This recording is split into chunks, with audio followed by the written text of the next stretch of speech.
Halo, saya Dira Patijalal. Dalam pemilu tahun ini, lebih dari 10.000 politisi sedang mencalonkan diri untuk kursi legislatif maupun eksekutif di Indonesia.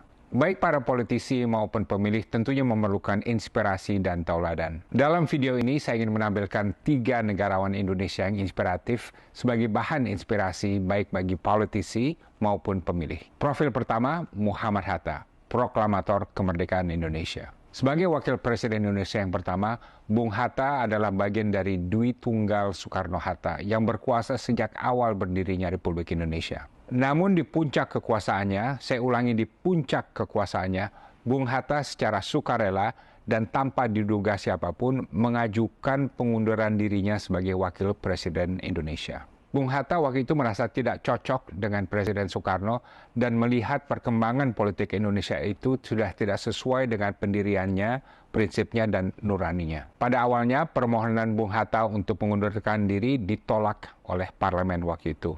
Namun Bung Hatta tetap bersikeras dan akhirnya permohonannya dikabulkan oleh parlemen. Setelah melepaskan kekuasaan, Bung Hatta tetap menghormati Bung Karno sampai akhir hayatnya, termasuk ketika Bung Karno banyak dihujat setelah tragedi G30S PKI. Pelajaran dari Bung Hatta, jangan menggadaikan diri untuk kekuasaan. Di puncak kejayaannya, Bung Hatta justru memilih untuk secara sukarela melepaskan kekuasaannya daripada mengingkari prinsip dan nuraninya. Profil kedua adalah Profesor Emil Salim. Dalam acara Indonesia Net Zero Summit tahun 2023, Komunitas Lingkungan Hidup di Indonesia merencanakan untuk memberikan Lifetime Achievement Award kepada Profesor Emil Salim. Mengapa? Karena semua orang tahu bahwa Profesor Emil Salim adalah pendekar lingkungan hidup legendaris yang sejati dan dihormati oleh semua orang dan sudah banyak jasanya. Emil Salim datang ke acara tersebut, namun sewaktu di panggung, ia menolak untuk menerima penghargaan tersebut. Pada tahun 1992, ia datang ke Rio untuk menandatangani Konvensi Rio di KTT Bumi ya, di Brazil waktu itu. Namun semenjak itu ia merasa bahwa pemerintah gagal untuk melaksanakan kewajibannya dalam Konvensi Rio. Dan dia juga mengatakan pemerintah-pemerintah dunia lainnya juga gagal melaksanakan Konvensi Rio. Jadi ia merasa sama sekali tidak berhak untuk menerima penghargaan tersebut. Pelajaran dari Emil Salim, jangan kecanduan dengan sanjungan. Dalam suasana sekarang di mana banyak pemimpin yang terlena bahkan mencari-cari pujian, Emil Salim mengingatkan kita semua bahwa pemimpin yang berbobot adalah yang berprestasi namun tidak mempan disanjung. Pemimpin yang suka disanjung adalah pemimpin yang labil dan lemah. Profil ketiga adalah Hugeng, Kepala Polisi Republik Indonesia antara 1968 sampai 1971 dan juga mantan Menteri dan juga Dirjen Imigrasi Indonesia. Dalam era yang marak dengan korupsi, sogok, penyalahgunaan kekuasaan, dan nepotisme, Pak Hugeng selalu bersikap profesional dan bersih.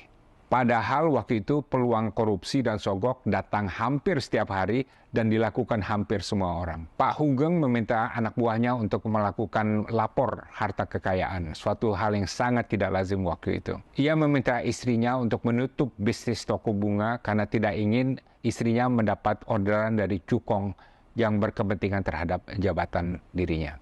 Ia menolak hadiah rumah dan mobil dari bandar judi di Medan. Ia juga melarang anak-anaknya untuk menikmati fasilitas negara dalam bentuk apapun dan melarang mereka juga untuk menerima hadiah dari cukong, padahal itu merupakan praktek yang lazim berlaku pada waktu itu untuk anak-anak pejabat. Ketika menjadi menteri, Pak Hugeng sempat menolak tawaran dari Presiden Soekarno untuk mempercepat izin masuk barang impor untuk pembangunan rumah pribadinya. Ya. Dan dia menyatakan, nggak apa-apa, saya ngantri sama seperti warga biasa. Setelah dipensiunkan dini, Pak Hugeng sempat diasingkan karena menjadi salah satu penandatangan petisi 50 yang kritis terhadap rezim yang berkuasa pada waktu itu. Namun ia tetap tegar dan hidup tenang, dan falsafat hidupnya adalah baik untuk menjadi orang penting, tapi lebih penting untuk menjadi orang baik. Pelajaran dari Hugeng, disiplin dan integritas dalam mengemban amanah kekuasaan. Jangan menjadikan kekuasaan dan hukum sebagai komoditas untuk memperkaya diri. Antara Bung Hatta, Emil Salim, dan Pak Hugeng ada beberapa kesamaan. Mereka semua masuk ke ruang publik untuk memberikan pengabdian total untuk negara dan rakyat. Mereka semua menekankan integritas dalam melaksanakan kekuasaan. Mereka konsekuen terhadap nurani masing-masing. Dan karenanya nama mereka hidup abadi dalam tinta emas dalam sejarah Republik Indonesia. Mereka semua juga tidak silau kekuasaan. Kekuasaan tidak mengubah jati diri mereka. Dalil power corrupts, absolute power corrupts, absolutely tidak berlaku bagi mereka. Mereka semua juga tidak kaya dan semuanya hidup sederhana. Mereka tidak pernah minta dikasihani. Mereka bahkan semakin dihormati setelah pensiun.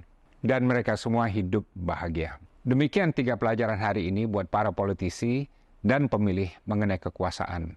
1, jangan mendewakan kekuasaan. 2, jangan gila sanjungan. 3, jangan jadikan hukum sebagai komoditi untuk memperkaya diri.